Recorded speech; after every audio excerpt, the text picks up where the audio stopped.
enchanting realm of France, the world still embraces the divine poetry of spring with a fervour that could rival the passion of 1,000 poets. The air is alive with the delicate flutter of ladybugs, their vibrant hues dancing in the golden light of the sunrise, painting the world in hues of hope and renewal. The women, under the Queen's benevolent gaze, discover the joy of life anew, their hearts blossoming like the most delicate of flowers as they bring forth new life into the world.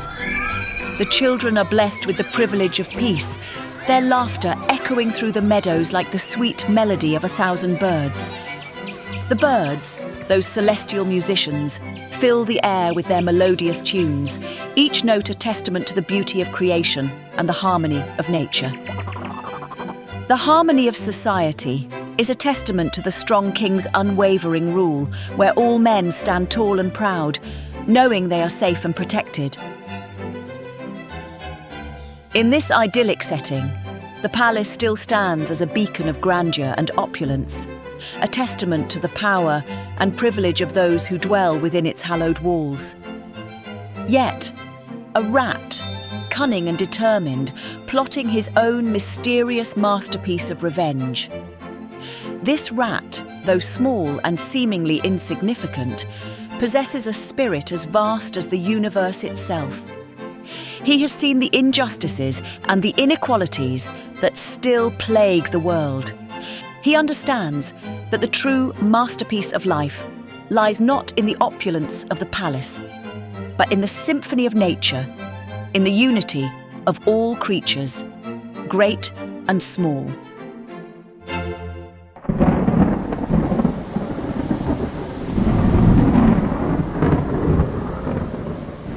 The French Revolution stands as one of the most pivotal events in world history. It was a period of radical social and political upheaval in France from 1789 to 1799, marked by the collapse of the Bourbon monarchy, the rise of radical factions, and the reign of terror.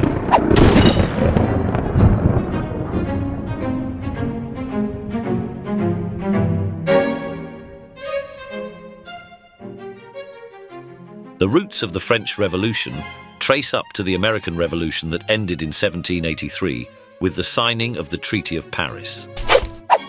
The American Revolution was a complex conflict with many players and shifting alliances. The actual motive of the French king, Louis XVI, to support the American Revolution was primarily strategic and political. The French saw the American Revolution as an opportunity to weaken their longtime rival, Great Britain. By supporting the American colonists, the French hoped to drain British resources and distract them from conflicts in Europe. This was part of a broader strategy to regain French prestige and power, which had been diminished after their defeat in the 7 Years' War. The French support for the American Revolution, which was a fight for liberty and independence, eventually contributed to the downfall of the French monarchy and the establishment of a republic in France. The ideals of liberty and equality that the French supported in America were the same ideals that fueled the French Revolution.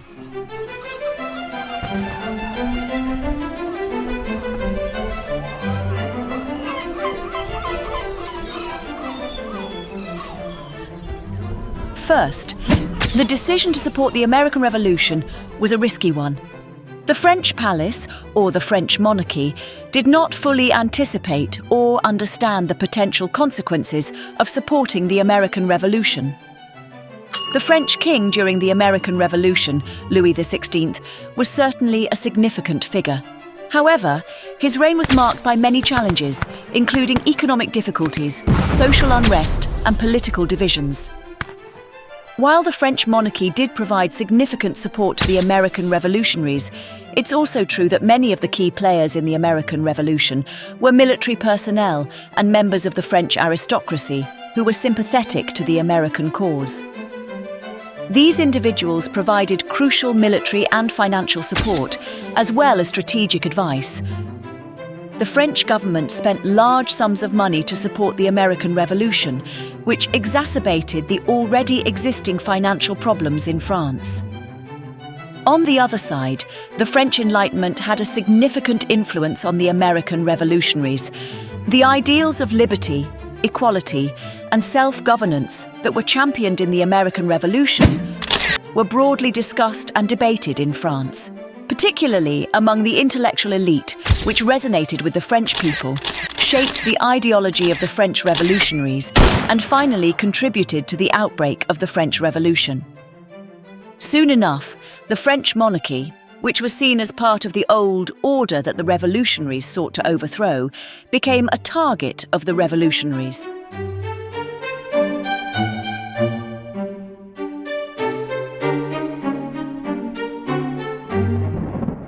The American support for the French revolutionaries was driven by a combination of ideological, personal, strategic, economic, and moral factors.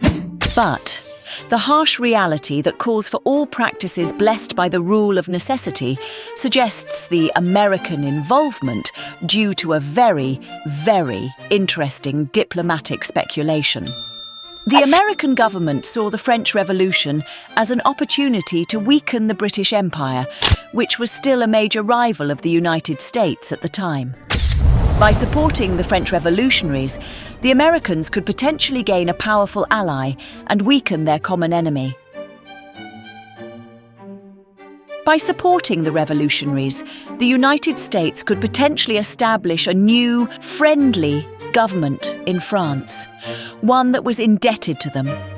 This could help to further isolate Britain and strengthen the position of the United States in international politics.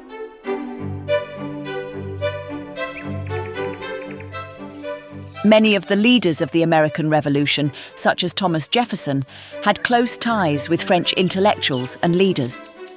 Jefferson, who was serving as the US minister to France during the early years of the French Revolution, met with and advised the leaders of the revolution, and also provided them with copies of the Virginia Constitution and other documents from the American Revolution, which served as models for the French revolutionaries.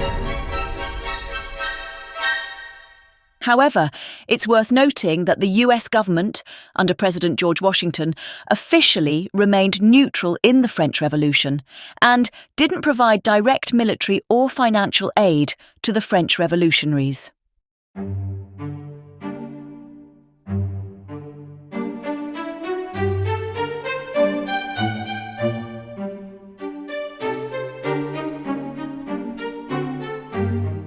In order to understand the basic social structure of France during this period, let's make an important note here. The French society, until then, was divided into 3 estates. The clergy, first estate, the nobility, second estate, and the commoners, third estate. The third estate, which included the bourgeoisie and the peasants, bore the brunt of the financial burden, but had little to no political power.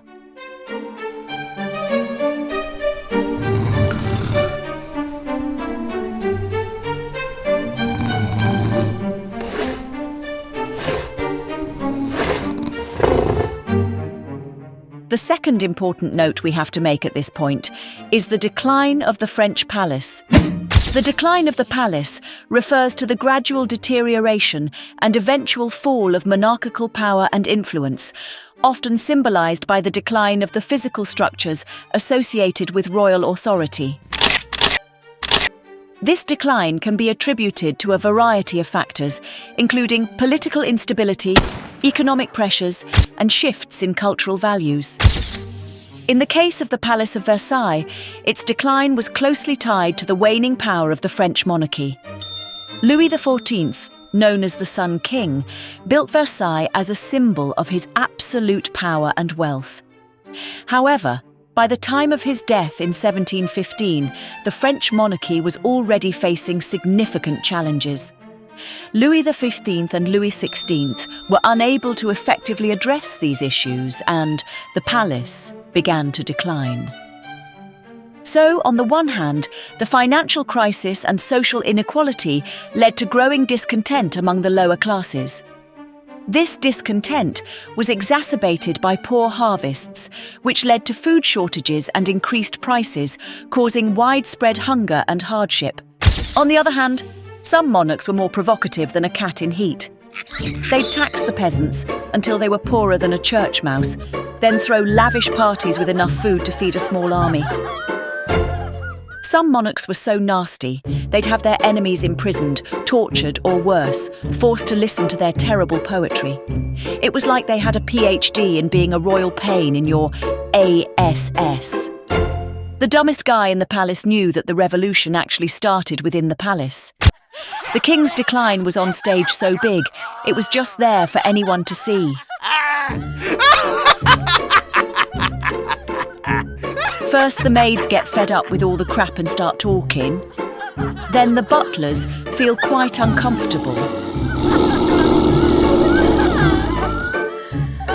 Then they start moving the talk higher.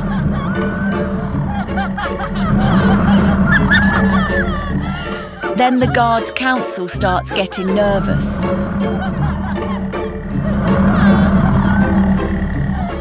Soon enough, from the last revolutionary to the Pope, everybody knew what exactly was for sure coming.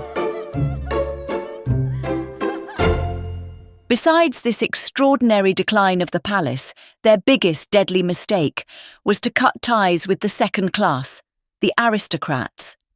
With this, the monarchs actually dig their own funeral, because who's going to stop all those mean and hungry revolutionaries out there if there is no fucking intermediaries to talk to them and eventually stop them?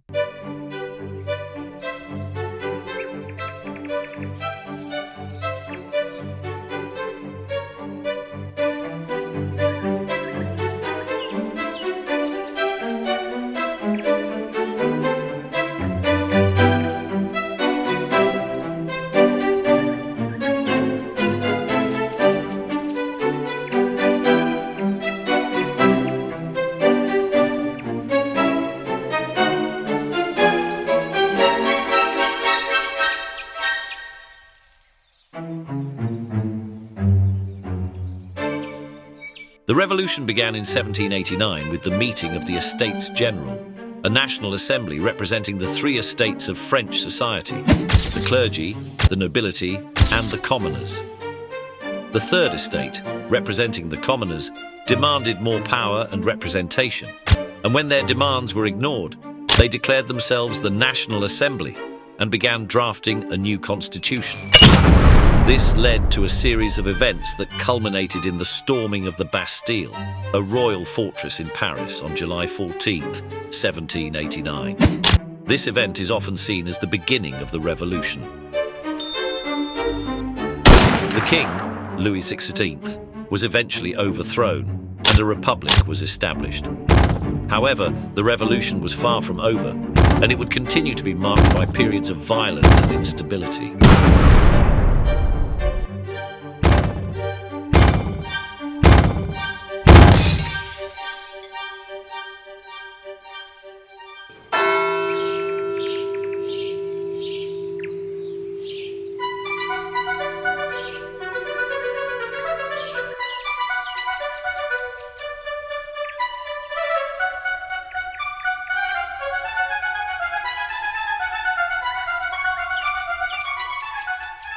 The aftermath of the French Revolution was marked by significant changes in France and Europe. The monarchy was abolished, and France became a republic. However, the Reign of Terror, a period of severe political repression, followed the revolution. The revolution will formally end in 1799, when Napoleon Bonaparte will come to power and establishes the First French Empire. He will expand the French territory through conquests, but will be eventually defeated in 1815. After his defeat, the Bourbon monarchy will restore.